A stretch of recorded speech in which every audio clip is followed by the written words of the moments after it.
L'actualité locale et régionale en continu. Grand Lille TV, toute info. Bonjour à toutes et à tous, bienvenue sur Grand Lille TV, sur votre chaîne d'information en continu. Ravi de vous retrouver en ce mercredi pour faire un point sur l'actualité de la région. Une actualité d'abord politique. RSA, fonctionnement des collèges, entretien des voiries. Les conseillers départementaux votent depuis hier le budget 2016.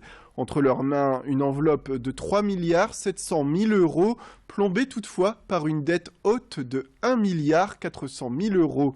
En cause notamment le RSA qui coûte de plus en plus cher au département du Nord, selon Jean-René Le Serre, son président. L'élu qui accuse notamment l'État de s'être désengagé alors qu'il aurait dû prendre en charge sa part des coûts. En attendant des jours meilleurs et pour remédier aux problèmes, l'option prônée par Jean-René Le Serre est donc d'augmenter les impôts sur le foncier bâti de 4,4%. La hausse de cette fiscalité devrait d'ailleurs permettre de renflouer la dette de 100 millions d'euros. L'idée est aussi de faire des économies en restructurant les différents services. D'ailleurs, 55 millions d'euros auraient été déjà économisés en 2015, selon Jean-René Le Serre. Des mesures qu'il admet être difficiles, mais qui éviteraient la mise sous tutelle du département. Idil Guinaï l'a rencontré hier à l'issue d'une des séances. Je calculais par curiosité le montant des sommes que l'État avait subtilisées, dérobées, volées, choisissez votre terme vous-même, au département sur les 15 dernières années. C'est plus de 500 millions d'euros. 500 millions d'euros qu'il faut donc verser à l'État avant de commencer à vouloir élaborer son propre budget.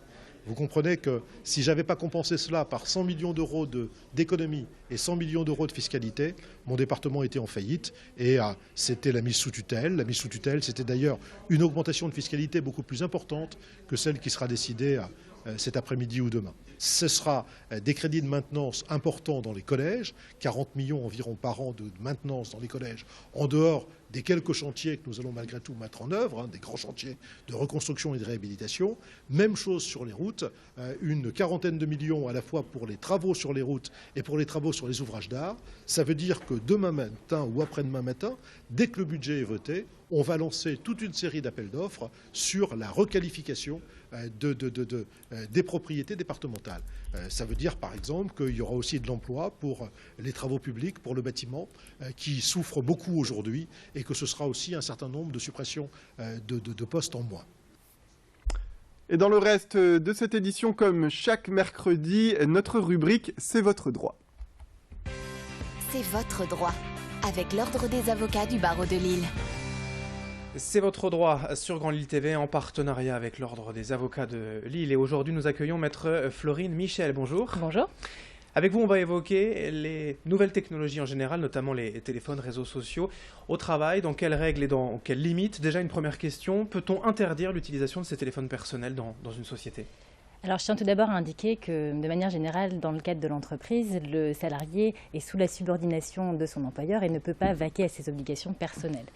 Néanmoins, les libertés individuelles, telles que la liberté de communication, peut être acceptée au sein de l'entreprise et donc, par ce fait, on ne peut pas interdire totalement l'utilisation du téléphone portable personnel au sein de l'entreprise. Il s'agit quand même d'une tolérance, elle doit être limitée et ne doit pas nuire au bon fonctionnement de l'entreprise ou aux tâches que le salarié doit réaliser dans le cadre de son activité professionnelle. D'ailleurs, un excès de cette utilisation des téléphones personnels pourrait être considéré comme fautif par l'employeur et engendrer une mesure disciplinaire à son égard.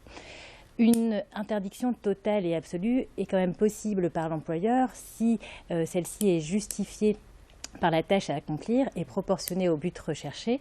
Dans ces cas-là, par exemple pour des mesures de sécurité ou par exemple pour lutter contre l'espionnage industriel, il pourrait y avoir une mesure d'interdiction absolue et totale de l'utilisation des téléphones personnels ou smartphones au sein de l'entreprise. Alors on parle d'un téléphone personnel.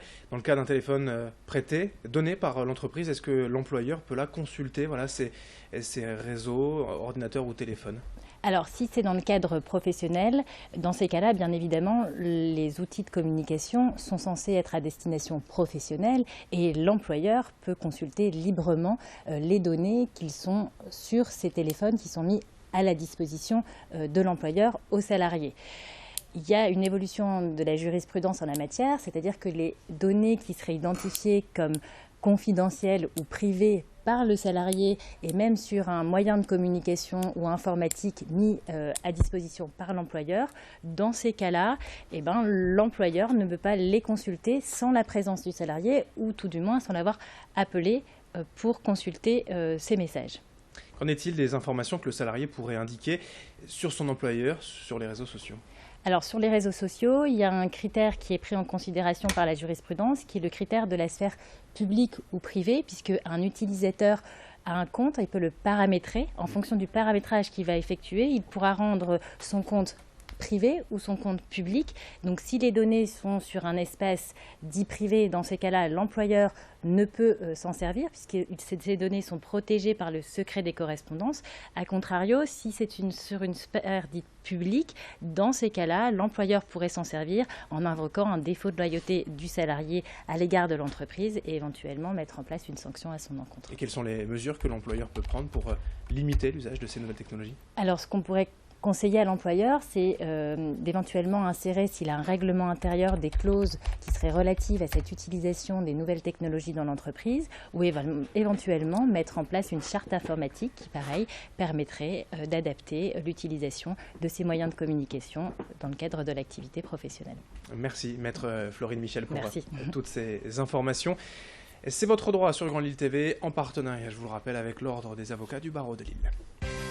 C'est votre droit, avec l'Ordre des avocats du barreau de Lille. C'est la fin de cette édition. Merci à toutes et à tous de nous avoir suivis. Tout de suite, la météo et l'infotrafic.